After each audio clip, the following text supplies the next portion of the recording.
after his last two performances. Durant, oh, and a foul. Pass, Carter, Oh my goodness, what is this? How does this guy get off his feet like that?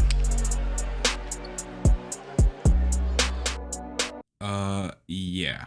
Being able to jump that high just doesn't seem fair. A handful of players that can run faster than 95% of the NBA and jump so high that it makes it impossible for opposing teams to stop them once they get in the air. LeBron's an old man now who lost some of his athleticism, but back in the day, if you gave LeBron an open lane on the court, it was game over. If you gave a prime Blake Griffin the slightest amount of space near the paint, he'll use it to load up a criminalizing dunk on top of you. Give a current Ja Morant a 3-step runway and he'll dunk all over you.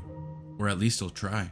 Try to meet Michael Jordan at the rim, and odds are you're going to be put on a poster. How can a 6'3" point guard or a 6'9", 250-pound human have the ability to put their head at the rim with ease? Were they born with the gift of out-of-this-world athleticism, or is it something that they worked on so much that it was able to be developed? Is it a mix of both? We're going to find out. Bounce. It's the term used to refer to a player that can jump high.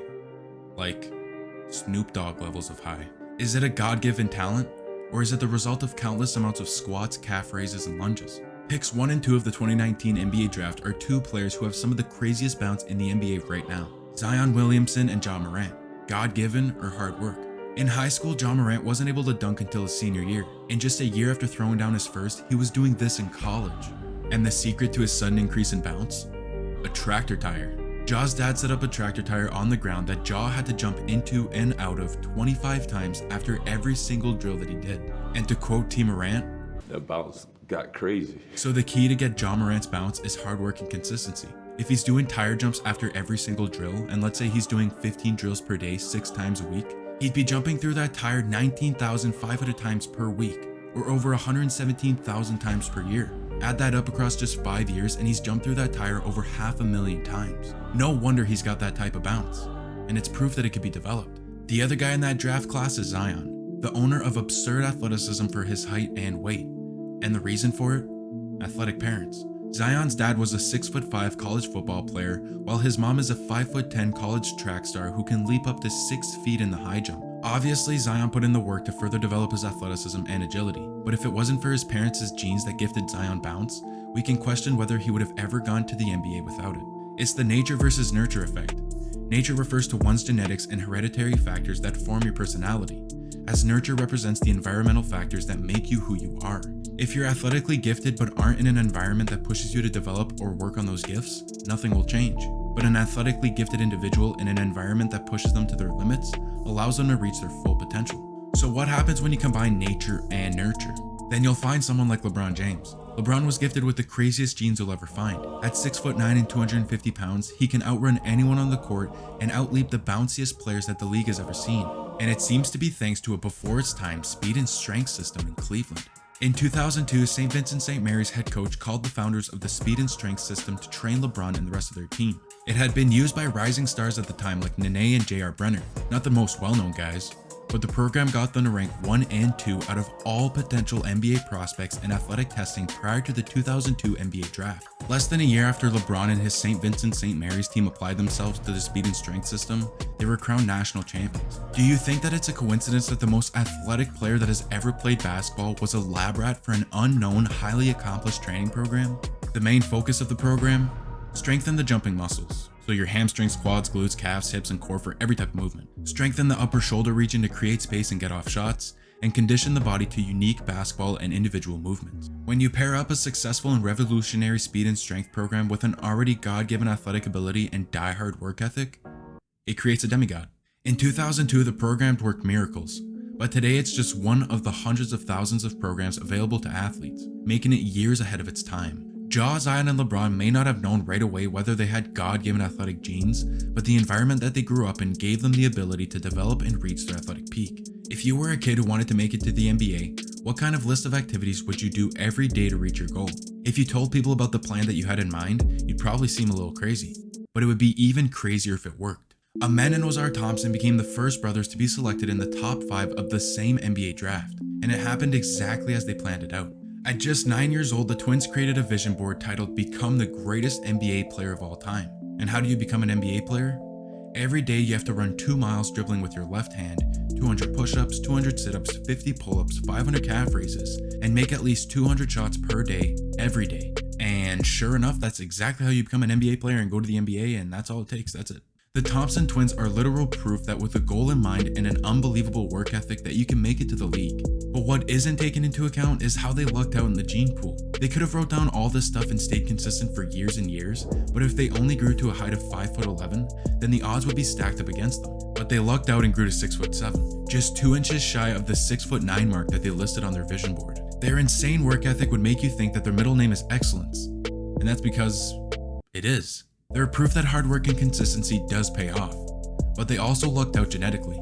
There was a study focused on similarities and differences in athletic performance within families, including between twins, and it suggests that genetic factors underlie 30 to 80% of the differences among individuals in traits related to athletic performance. It also touches on how athletic performance is strongly influenced by the environment. The amount of support a person receives from family, a coach, or the economic situation that allows you to play your sport factors into your athletic performance, which is the nurture effect that we talked about earlier. A person's environment and genes influence each other. If a child and their parent excel at a sport, is it due to genetics that were passed down? Is it similar environmental factors that they each had? Or is it a combination of the two? In 1981, 1.3% of current NBA players had a father that played in the league. In 1991, it stood at 1.6%, and in 2021, it leaped all the way up to 4.9% of players whose dad played in the NBA. You have a 0.03% chance of making it, but if your dad once played in the NBA, the numbers say that you have a greater chance than everybody else. If Steph and Seth Curry don't grow up in an environment around NBA players their entire life, do they still make it to the league without their dad telling them exactly what it takes to make it happen? Do Bronny and Bryce James have a chance to make it to the league only because their dad is LeBron James? Not only are they blessed with height and athleticism, but they know exactly how to train, recover, and eat to reach their peak of their athletic ability.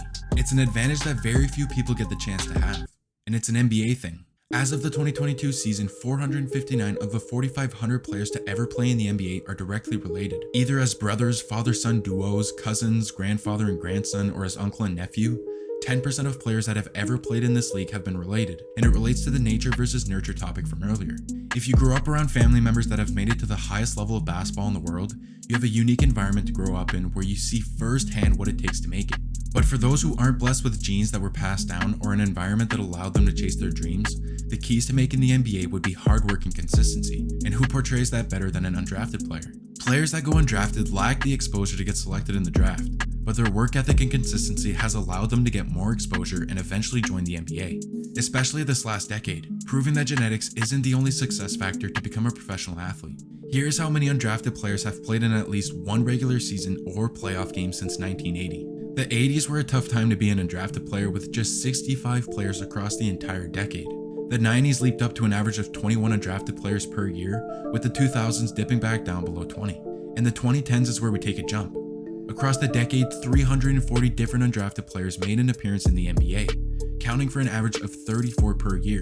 And in the 3 seasons of the 2020s, the average has stayed the same at 34 undrafted players per year. Not only are undrafted players making an appearance in the league, but they're proving that they can make an impact. Miami's run to the NBA Finals was surprising, but who they did it with was shocking.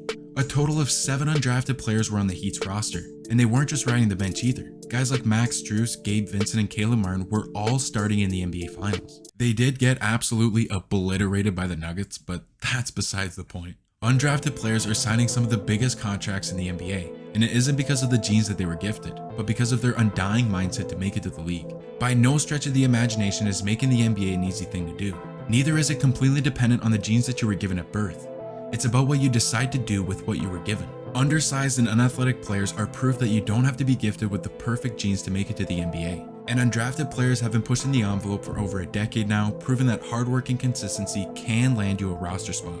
Or just have a dad that played in the NBA and you'll be good.